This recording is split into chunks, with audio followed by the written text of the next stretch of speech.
Hi, this is Susie Chill from susiechill.com, and today I'm talking with Lynn Seraphin. Lynn is one of the authors that has made it into the second round of the Next Top Spiritual Author Competition. Hi, Lynn. Hi there, Susie. Now, Lynn is, as well as being an author, is a transformational coach.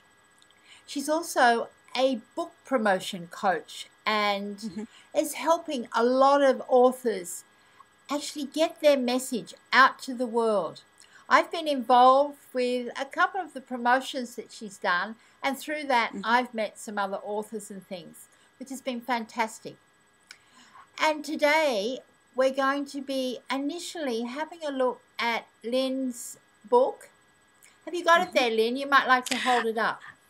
I have my book. It's The Garden It, of the Soul. there it is. And from what I've read of it, it's both inspiring and the gives people an opportunity, if they're ready, also to experience change.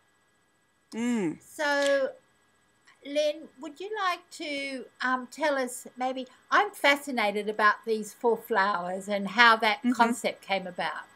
Mm.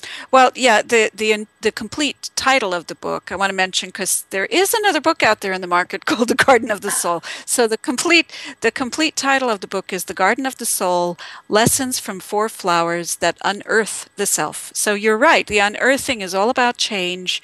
It's all about finding the self, embracing the self, and I use the metaphor of four flowers to explore that.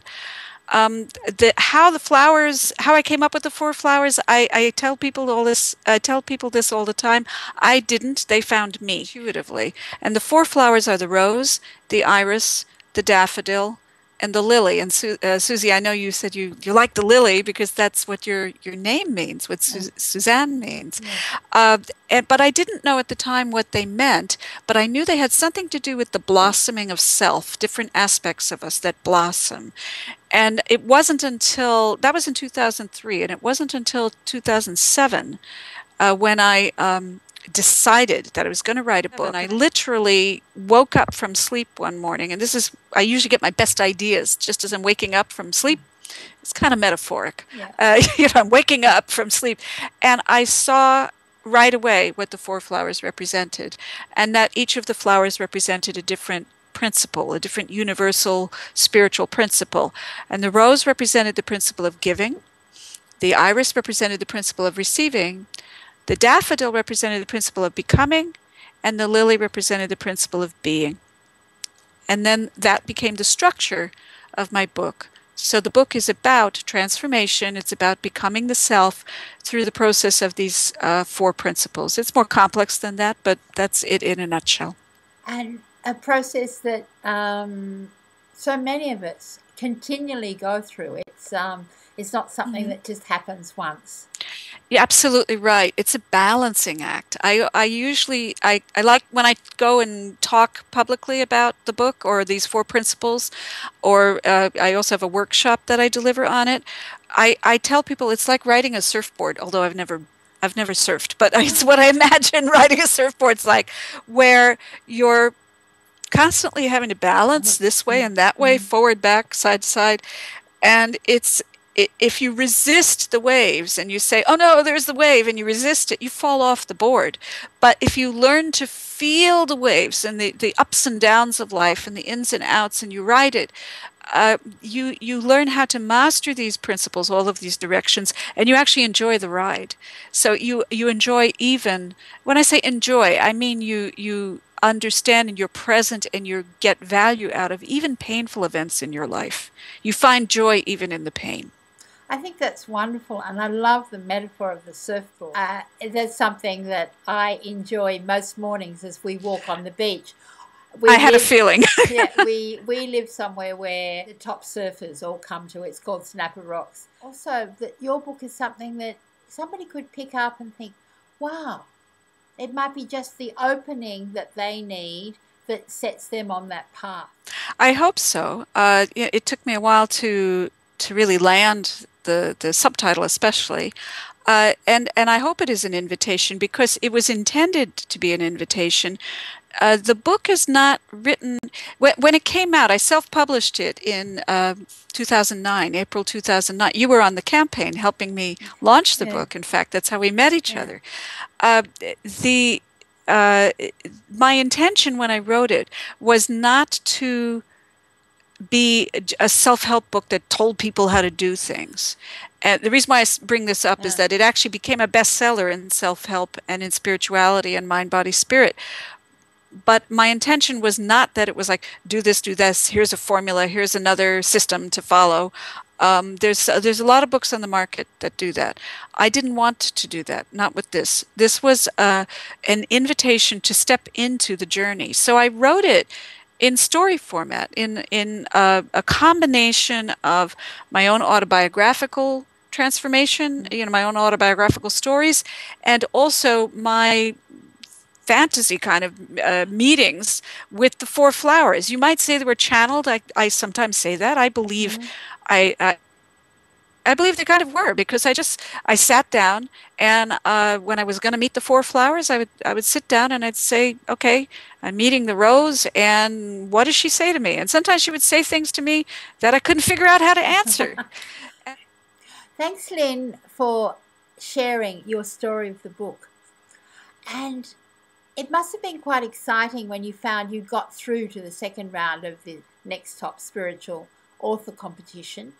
And I know from talking to you that you're hoping that you will be in that final round. But even if you're Hmm. not, you've got actually a plan to take this book further. Is that right? Oh, I've got a big plan. Yes, I am putting out a second edition early next year. It'll also come out in a Kindle edition. I've got a lot of people doing endorsements for it. A new foreword by Alison Maslin going to appear in it, and I'm also putting out a companion book to it. It's called The Practical Guide to the Garden of the Soul, and that is a collection of 80 meditations or reflections and self-inquiries on the attributes that are explained in the book, The Garden of the Soul. Like I said, the Garden of the Soul is not a how-to book. A lot of people said to me, give us something more practical. We want something more practical. So this other book is an elaboration of the four principles, and it's a daily guide. People can dip into it and see what they need to take forth in their lives in that day, how to bring those attributes forth in their lives.